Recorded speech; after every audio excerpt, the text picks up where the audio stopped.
Oi gente, espero que vocês estejam bem por aí. Estou voltando com mais um vídeo. Para quem não me conhece, eu tenho autismo e TDAH, fui diagnosticada bem recentemente, aos 26 anos. E hoje eu queria já começar esse vídeo trazendo um questionamento para vocês. Vocês acham que eu pareço autista? Eu tenho cara de autista?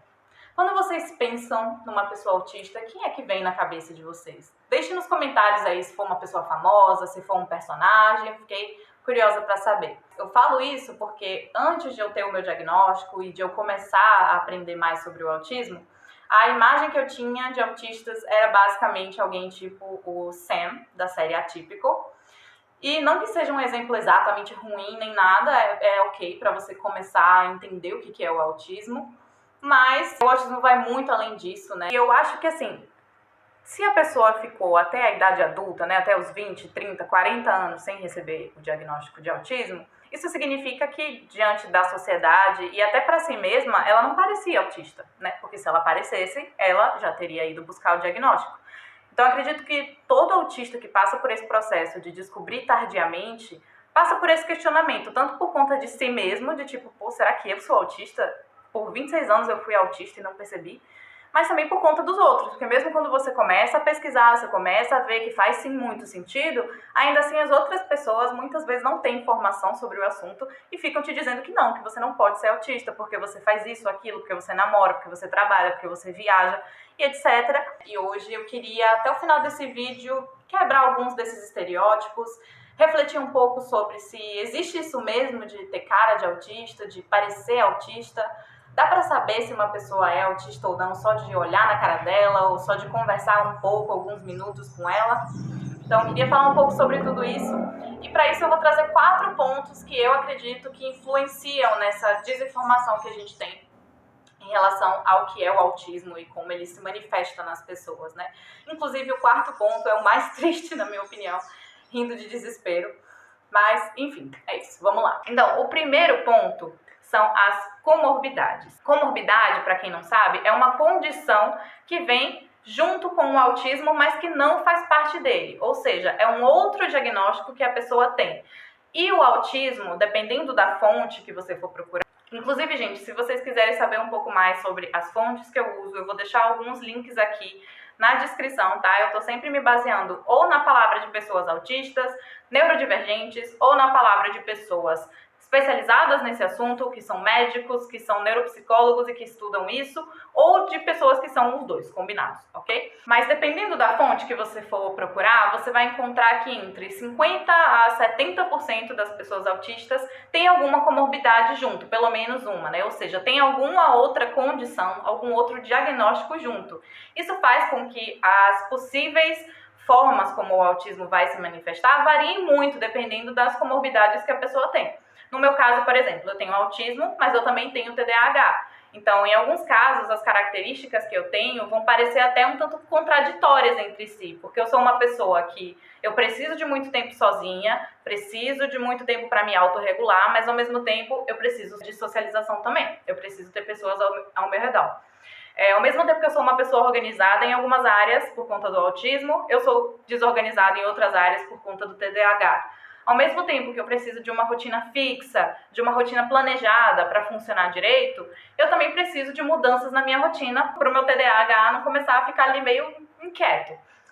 Então, em vários momentos, as características das comorbidades vão também se misturar com algumas características de outras comorbidades, né? Um outro exemplo comum são as pessoas que têm algum tipo de comorbidade como deficiência intelectual, comprometimento da fala, ou epilepsia, por exemplo, que a gente tende a associar essas coisas como um autismo mais severo, quando na verdade são as comorbidades que são mais severas e não necessariamente o autismo em si. E existem várias outras comorbidades que uma pessoa pode ter junto com o autismo, como o TOC, bipolaridade, TOD, o próprio borderline, que eu já fui diagnosticada com borderline. Enfim, existem vários diagnósticos que uma pessoa com autismo pode ter além do autismo. E aí, o segundo ponto que eu queria falar, ele está relacionado à questão que eu perguntei sobre quem vem na cabeça quando a gente pensa em uma pessoa autista.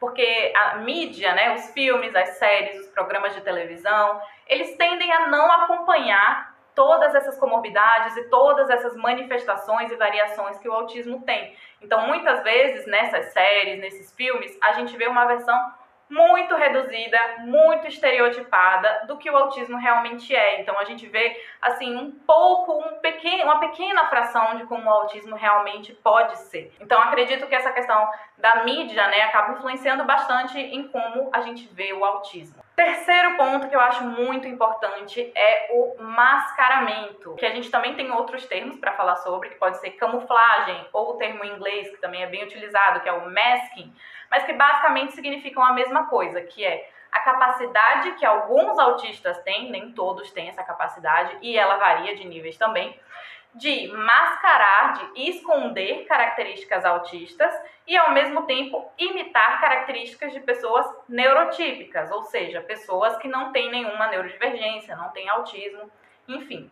E não que as pessoas autistas façam isso exatamente de propósito, de forma calculada, mas à medida que a pessoa autista vai recebendo comentários negativos sobre o próprio funcionamento, sobre os próprios hábitos, sobre os próprios comportamentos, ela mesma vai ali adequando, principalmente quando ela não tem o diagnóstico na infância, na adolescência, então ela não tem ferramentas para lidar com essas questões, com essa rejeição que ela recebe no meio social, e aí para evitar bullying, para evitar conflitos e coisas desse tipo, ela vai começando a tentar se adaptar o máximo possível ao meio, né, a forma como as pessoas normalmente se comportam. E claro que isso não é perfeito, e é justamente por isso que as pessoas autistas, elas parecem estranhas aos olhos das outras pessoas, porque esse comportamento ele nunca vai ser exatamente igual ao de uma pessoa neurotípica, mas ele é bom o suficiente, digamos, para esconder algumas características e impedir que a gente perceba o autismo na pessoa, né? Então, muitas vezes, se você não convive diariamente com uma pessoa autista, se você não está ali no dia a dia dela, se você não está ali quando ela está em crise, você não vai saber que ela é autista, porque ela vai estar o tempo todo mascarando todos os comportamentos, omitindo todos os comportamentos dela que iriam denunciar esse autismo, né? E, bom, por último, chegamos no quarto ponto, que eu acho muito triste, infelizmente, que é que muitas vezes essa desinformação que eu falei aqui, que passa pela mídia, que tem a ver com as comorbidades do autismo e que tem a ver também com esse mecanismo de defesa que o autismo tem, de mascarar o próprio comportamento, muitas vezes os próprios profissionais da saúde não têm conhecimento sobre isso. Então eu falo de psicólogos, de psiquiatras e até mesmo de neuropsicólogos ou pessoas especializadas na área. Por quê?